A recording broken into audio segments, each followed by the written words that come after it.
এই মুহূর্তে সবচেয়ে গুরুত্বপূর্ণ খবর, শিক্ষকদের প্রাইভেট টিউশন বন্ধ।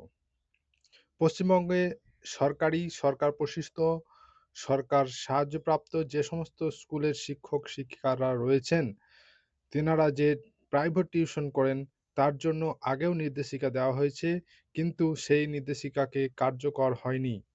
তাই সম্প্রতি এনএইচআরসি এই মর্মে নোটিশ পাঠিয়েছে রাজ্যকে এবং অভিযোগ যে সরকারি স্কুলের একদল শিক্ষক-শিক্ষিকা শিক্ষাধিকার আইনকে বুড়ো আঙুল দেখিয়ে বেআইনিভাবে প্রাইভেট টিউশন করছে। আর তারই ভিত্তিতে আজকের এই নোটিফিকেশনটা আমি এইখানে দিয়ে দিলাম। আপনারা ভালো করে দেখে নিন। তার কারণ এরপর থেকে যে সমস্ত শিক্ষক-শিক্ষিকারা প্রাইভেট টিউশন করেন, তাদের জন্য এই আইন আনা হয়েছে। দেখুন নোটিফিকেশনে দিয়েছে, subject complain regarding violation of section 28 of RTE Act 2009 by government sponsor aided school teacher। তাই আজকের পর থেকে এই নিয়ম কার্যকরী হলো।